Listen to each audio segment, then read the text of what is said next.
एक साहब थे, सरकारी अफसर थे, केमाड़ी के। केमाड़ी में रहते थे, एफटीसी में उन काम करते थे, बड़े अफसर थे। मैंने केमाड़ी की एक फैमिली का लिखा कि इनकी 7 बच्चियां हैं, बच्चा बहुत सबसे छोटा है। इनका वालिद जो है दुकानदार था, लेकिन वो बीसी वगैरह जो रखते हैं, कमेटी रखते हैं, उस सिलसिले में वो कमेटी खा के एक दुकानदार भाग गया, तो वो बेचारा मकरूज हो गया, तो वो फैमिली छोड़ के भाग गया। तो मैंने उन बच्चियों की कि वो बच्ची ने एक ने कहा कि बाबा हमें कहते थे आप 7 जो है मेरे जन्नत के दरवाजे हैं, तो कोई अपनी जन्नत को भी छोड़ के इस तरह जाता है। तो ये एक ऐसा फीचर था जिसने रुला दिया लोगों को। और उन का मैंने लिखा कि इनका मकान ऐसा है कि नाले के ऊपर बना हुआ है। अब ये इसको छत नीची होती जा रही है, नीचे से ऊपर करते जा रहे हैं, क्योंकि नाला बढ़ रहा है। करते करते अब ये कि इनके वाशरूम्स की हालत ये हो गई, यूं करके बैठते हैं, यूं करके अंदर घुसते हैं।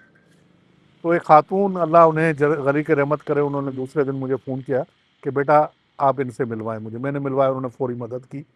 वो जो अफसर थे सरकारी में, बता रहा हूँ आपको, उन्होंने मुझे कहा कि यार ये फीचर पढ़ के मैं और मेरी बेगम सुबह रोते रहे हैं, उम्मत पढ़ के, कि हम भी केमाड़ी में रहते हैं, हमारे मोहल्ले में ऐसा सूरत हाल है और हमें पता ही नहीं है। आप आए मुझे मिलवाएं। मैंने उनसे मिलवाया। उन्होंने कहा कि बच्चियों को कि बेटा मैं आपके लिए जो है एक किराए का मकान लेता हूँ बराबर में, आप वहाँ शिफ्ट हो जाए, ये मकान हम बना के देते हैं आपको। सर उस ज़माने में अब्बासी साहब, उस बंदे ने पूरा मकान गिरा के उसका मलबे को डाला, ऊपर करवाया, और 8-10 लाख रुपए लगा के वो मकान उसने फिनिश करके, कलर करवा के चाबी उनके हवाले की, और कहा कि बेटा आज के बाद ना आप मुझे जानते हो ना मैं आपको जानता हूँ। उनकी वालदा को कहा कि बेटा आपको कोई भी काम हो, आप मेरे घर पे सुबह 10 बजे के बाद आएंगे, मेरी बेगम से कहेंगे जो भी ज़रूरत है वो कर देगी। क्योंकि 10 बजे इसलिए कह रहा हूँ कि मैं और मेरा बेटा घर में मर्द है, हम लोग 10 बजे निकल जाते हैं, उसके बाद आप घर आए, जो भी ज़रूरत है पूरी। तो वो लोग जब बच्चियों की शादियाँ होती हैं मुझे आज भी बुलाते हैं, आज भी वो कहते हैं। लेकिन उस फीचर का सबसे बड़ा जो बेहतरीन नतीजा निकला वो ये था कि उम्मत अखबार, तो आपको पता है पूरे मुल्क में जाता था, पूरे मुल्क में उम्मत अखबार पढ़ा जाता था। वो अखबार, वो स्टोरी रावलपिंडी में किसी ने पढ़ ली। अच्छा। हाँ, और उस मजदूर था वो, और उसने कहा, उसको अब्दुल रज़ाक साहब नाम था इन बच्चियों का वालिद, वो भी उसके साथ मजदूरी करता था वहाँ, छुप के, जो भाग गया था यहाँ से।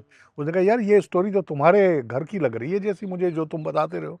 उसने कहा दिखाओ दिखाओ। कहता ये तो मेरी बच्ची हैं, ये तो मेरी बेगम है, ये तो बच्चे हैं, ये मेरा बेटा है शिराज। उसने पढ़ी स्टोरी, दूसरे दिन का, आप जो भी है दुकानदार मेरा जो भी हाल करे, मैं वापस जा रहा हूँ फैमिली के साथ। वापस आया, 7 साल बाद वो अपनी फैमिली से मिला। और उसकी अजमत देखें उस नौजवान बंदे की, अब्दुल रज़ाक की, कि आया जब वापस कराची तो घर नहीं गया, पहले उम्मत के दफ्तर आया।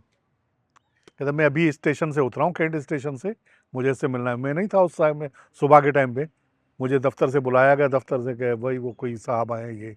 उसने कहा कि मैं फीचर जो छपा था आपका 4 दिन पहले, मैं पिंडी में था और मैं आया हूँ। मैं आ गया घर से, सच्चल कोट रहता था, मैं पहुँच गया। उनसे बात हुई, कहता आप मेरे साथ चलें मेरे घर पे, मैं बच्चों से अपने मिलूंगा 7 साल बाद। मैं कहता हूँ आप भी साथ हों, और उन दुकानदारों को जिनके पैसे हैं मेरी तरफ, ज़रा आप तसल्ली दे दें, मैं अब नहीं भागूंगा, या मजदूरी करके कुछ भी करके इनको मैं पैसे पूरे करूंगा, मुझे बच्चों के साथ रहने दिया जाए।